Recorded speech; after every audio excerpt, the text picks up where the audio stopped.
You're listening to the Drummer Daily Podcast, the only daily podcast dedicated just to drummers. Go to my website at danielhadaway.com. Hey guys, it's Daniel. I hope you're doing well. I'm kind of laughing still. I just was talking to my wife about how awesome it is that I've been looking at the stats for downloads for the podcast and how many people are listening to this. And I'm amazed that we're not too far into this and there's already quite a few of you who are listening every day and downloading it. And I was like, man, there's this many people, listening to the podcast and, want to hear what I have to say. And she's like, that's kind of scary. It's like, yeah, that's true. People are actually wanting to listen to what I have to say every day. It is kind of scary. Definitely scary for my wife. So that's funny. So today I'm really pumped. I wanted to share with you some more practical tips, like I promised last episode. And today I want to share with you 3 tips for tuning a snare drum. And disclaimer on this is not the way to tune a snare drum. This is not necessarily the best way according to experts, whoever. But this is how I tune my snare drum, and I thought it would be worth it to mention it to you. I think I've alluded to this before in a previous episode. But here are my 3 tips. And if you saw me on live on Facebook earlier today, I mentioned these as well. So the first tip is this. Don't approach tuning your snare drum like you tune a tom. A lot of people are fighting against the tone coming out of their snare drum a lot of times, and the reason why they are fighting against it is because they are tuning it. They learned one way to tune a drum, and they use that method on every drum they tune. And snare drums are snare drums, toms are toms, and they are made different, and they are called different names because they are meant to sound different than each other. So if you are tuning your drum the same way, your snare drum the same way you tune your toms, then you most likely are fighting with tuning your snare drum. And I've heard some feedback from a few of you who've already said, yes, please talk more about this because I'm fighting with this all the time. So a lot of people run into that problem. They're tuning their snare drum the same way they tune their toms. And that is a problem. The way that I tune a drum is like this. Let me back up because there's another tip. Before I get to how I tune my drum, I want to share with you another tip that kind of goes along with this, and that is a lot of people are always trying to tune their drums, tune their snare into a frequency or a tone range that drum is not made to go in. Like I have a 6.5 inch deep snare drum, and a lot of people think, oh, that's 6.5 inch deep drum, that's meant to be tuned low. Well, the reality is that depth doesn't have a lot to do, or as much to do with the low frequencies coming out of your drum as other factors do. If you think about a concert bass drum, the proportions of a big bass drum, in an orchestra, a big boomy sound comes out of that. But you think about the relative depth of that drum to how big around it is, or its diameter, and it's really not that deep of a drum, but you still get a low sound. So that kind of proves the point there that it's not just the depth that's going to make your drum sound deep. Or think about a marching snare. Marching snare drums are super deep, but they have a really high sound that comes out of them. So it's more about this other factor, and the other factor is how thick your shells are. The thicker the shell, the higher the frequency naturally that wants to come out of the drum, just as a kind of a general rule. And there's exceptions in different types of wood or metals and stuff. So the reason why my 6.5 inch deep drum sounds deep is because it's made out of cheap aluminum.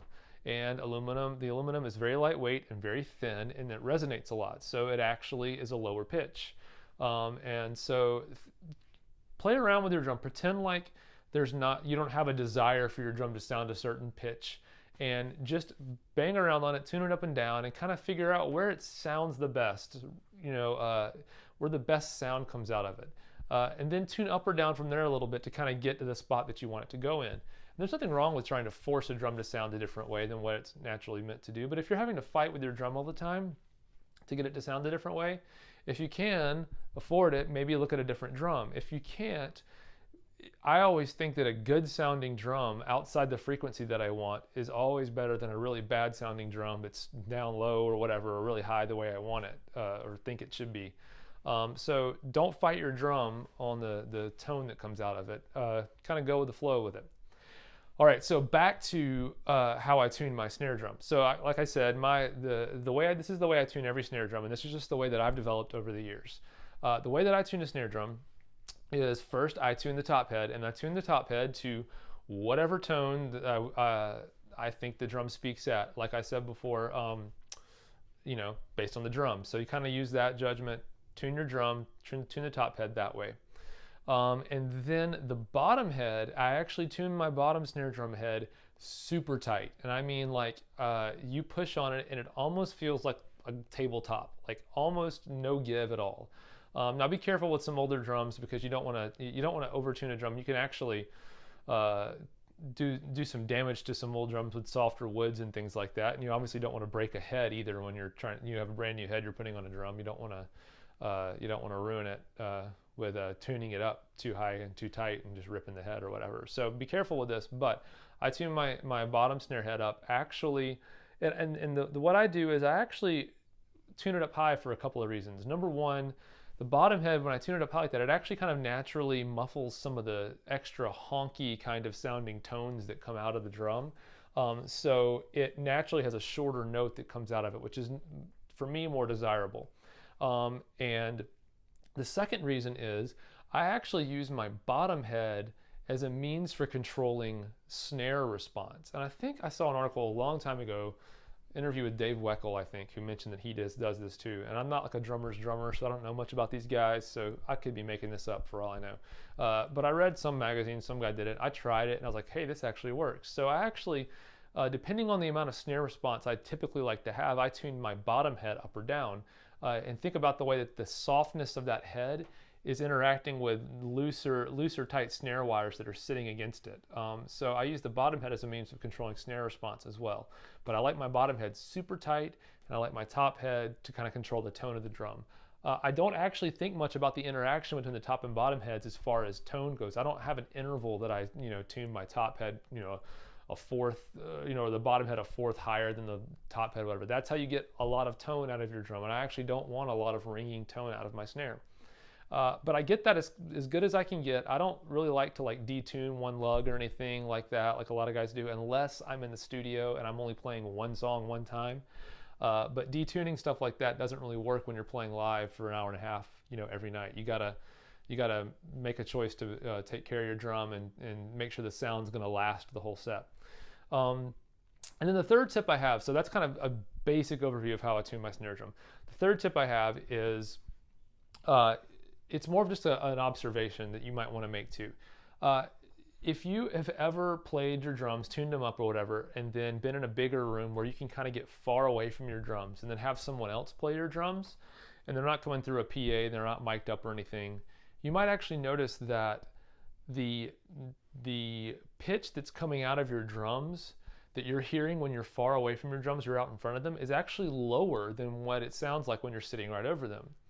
And I think this has to do with like they call it the Doppler effect. It's like the scientific thing where like waveforms that, sound waves that come out of something, they spread out the further they get as they move away from you or something. I don't know. I could be making that up too. I'm not an expert on anything, so don't listen to me. But I will tell you this.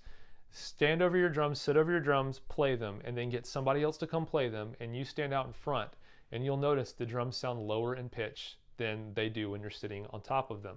And the reason why this matters is if you're playing in church or in a big auditorium or somewhere like that, and most of the people in the room or all of the people in the room are going to be hearing the sound of your actual drums coming out of the drums. They're not going through a mic setup or anything like that. They're actually going to be just hearing the natural drums. Or even like if you're playing like a jazz gig in a restaurant or something, or a wedding reception, you make sure that you're tuning your drums in a way that's going to be best. It's going to sound its best for the people who are listening and hearing the drums, not just to you, because you're actually there playing for other people to hear. So make sure that you take that into consideration when you are setting up and tuning your drums. All right, so this episode's a little longer than some of the other ones I've done so far, but I hope you got a lot of info out of this. I know it's a lot of info, rapid fire. So maybe you can rewind this. I know if you're on like an iPhone listening to this, you can like play me at half speed. And maybe that'll help out. Just know that if you play me at half speed, you're gonna have to sit here for like 20 minutes instead of 10. So hope you're doing good today, and I'll talk to you again tomorrow. Bye.